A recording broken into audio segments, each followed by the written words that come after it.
meus queridos, sejam bem-vindos de volta. Tudo bem com vocês aí deste lado? Do lado de cá, o vídeo de hoje é muito especial. E eu tô gravando esse vídeo para atender a um convite que a equipe do Museu Histórico de Santa Catarina, aqui em Florianópolis, fez para todo mundo que segue eles nas redes.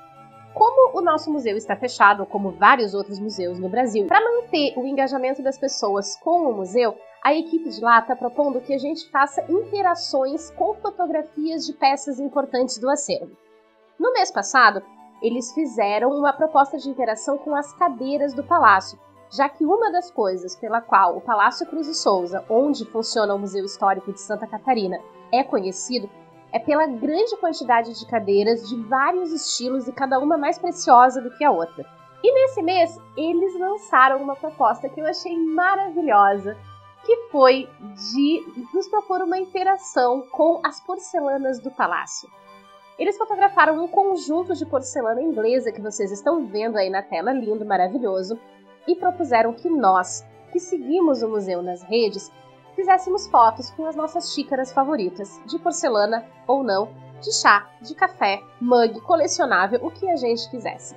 Então eu estou aqui hoje para mostrar para vocês qual é a minha xícara favorita. Ela não é bem um conjunto de porcelana, e eu não sei se vai estar focando, mas esse aqui é um conjunto cena inglesa, ele é de cerâmica, e ele foi um presente do meu marido. Na verdade, o conjunto de chá é que foi o presente do meu marido. E depois nós achamos os pratos de sobremesa desse conjunto por acidente quando nós estávamos visitando outra cidade. E óbvio que eu tive que trazer. Esse tipo de representação, que é um tom meio perolado, creme, com desenhos azulados, é um tipo de decoração de porcelana que começa a ser feita ainda no século XVII na Holanda e vai se espalhar pela Europa, vai chegar à Inglaterra e acaba sendo muito popular aqui no Brasil. Inclusive, quando foram feitas as escavações arqueológicas lá no Museu Histórico, se encontraram vários exemplares de porcelanas com esse tipo de decoração. Mas, se isso fosse um vídeo só para eu mostrar porcelana para vocês, vocês acham mesmo que eu ia estar vestida nessa beca toda? É óbvio que não. Aproveitando o clima todo campestre desse jogo de chá, eu resolvi procurar alguma coisa a mais. E esse vai ser o nosso primeiro vídeo com receitas históricas aqui no canal.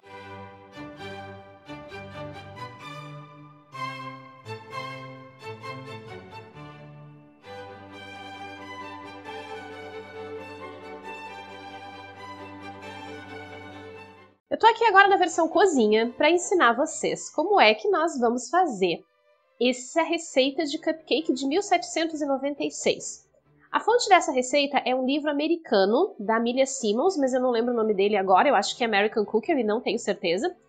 E ele se chama Pound Cake. A expressão cake no século XVIII, ela podia se referir a virtualmente qualquer coisa.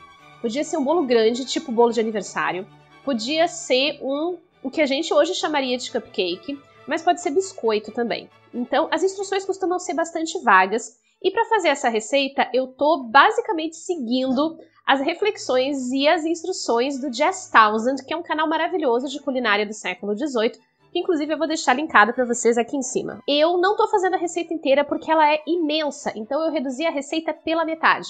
Ele se chama One Pound Cake porque os 3 ingredientes principais, que são a farinha, o açúcar e a manteiga, têm a mesma medida, que é 1 pound, que dá mais ou menos 455 gramas, mas eu cortei a receita pela metade, então eu vou fazer só a metade da receita porque eu tô com medo que fique muita coisa. Eu tenho aqui 230 gramas de manteiga em temperatura ambiente, ou o que quer que seja temperatura ambiente no inverno em Santa Catarina.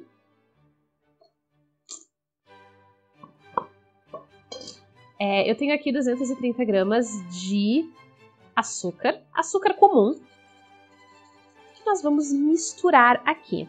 A gente faria isso hoje com uma batedeira, mas a galera fazia na mão, então a gente vai na mãozinha porque é mais legal. E a gente vai misturar isso aqui até virar um creme. É nojento? É relaxante também. Ficou assim, parecendo uma gemada? Nós vamos acrescentar a farinha aos poucos. Na verdade, antes disso, O forno já tá pré-aquecido. Na verdade, antes disso, eu vou colocar algumas gotinhas de essência de baunilha. A receita original fala em água de rosas ou água de flor de laranjeira, que eram 2 ingredientes muito comuns no século XVIII e que eram muito usados dentro do Império Português. Porém, eu não tenho água de rosas, então vai ter que ser com essência de baunilha mesmo. Uma outra coisa que a galera gostava muito no século XVIII era especiarias na comida. Então aqui eu já tenho uma mistura de noz moscada com canela e eu vou botar um pouquinho. Metade. É mais ou menos 1 colher de sopa de cada uma. Vou dar uma misturadinha aqui. Bom, essa receita não leva fermento, porém, o segredo dela está em 5 ovos muito bem batidos. Como eu bati os meus um pouco antes de começar a fazer a receita, eu vou ter que bater de novo.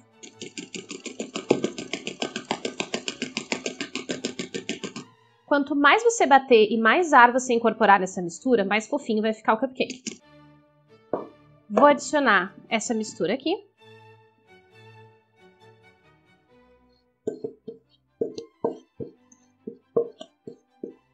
E agora, crianças, nada de bater. Tudo aqui vai ser incorporado delicadamente. De preferência, com você fazendo esse movimento, que coloca mais ar dentro da mistura. O segredo é que isso precisa ser feito devagar. Mas eu vou acelerar aqui um pouquinho, porque vocês não merecem ficar 5 minutos me vendo só misturar esse negócio. Agora, a gente vai para a farinha. Só que a farinha tem que ser incorporada aos poucos. E para deixar a massa um pouco mais aerada, eu vou aproveitar e eu vou peneirar essa farinha antes de colocar aqui. Não é uma observação que esteja na receita original, porém, os livros de receita antigos, eles partem do pressuposto de que quando você pega o livro para cozinhar, você já sabe o básico de cozinha. Então você mais ou menos já sabe o que está fazendo. O que não necessariamente é verdade pra gente que tá lendo esses livros nos dias de hoje. Vou começar com metade da minha farinha. Esse movimento é importante na hora de adicionar a farinha. E cada vez que você faz isso, você está incorporando mais ar na massa. E como a nossa receita não leva fermento, isso vai ajudar na hora do bolinho crescer. Eu estou usando uma forma de cupcake moderna, já lubrificada com a manteiga. Como é que isso era feito no século XVIII? As forminhas de cupcake de papel que a gente usa hoje em dia, elas já existiam no século XVIII, no final do século. Não coloridas, obviamente, mas elas existiam. Então dava para colocar elas para assar e tinha forminhas, tipo forminha de empada. Aliás, forminha de empada é uma ótima maneira de você fazer isso. Eu vou usar 1 colher de sorvete de medida.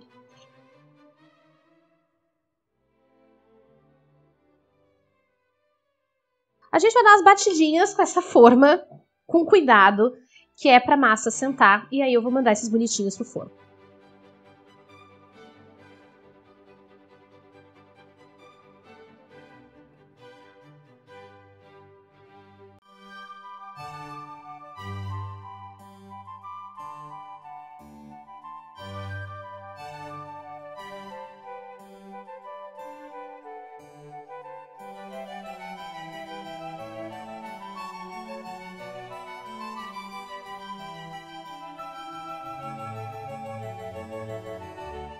Bom, para testar o bolinho, como eu sou suspeita, temos aqui a participação do Sr. Modisto! Aproveitem, crianças, e sigam ele nas redes sociais, que estão linkadas aqui embaixo. Então, bom, por sua conta e risco.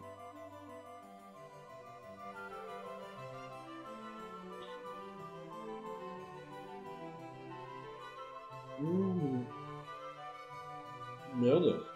Ficou bom. Ei! A gente tá na frente da câmera, não faz bobagem. Eu perdoo. É só isso que tu tem pra me dizer? Não, não fiz nada. O quê?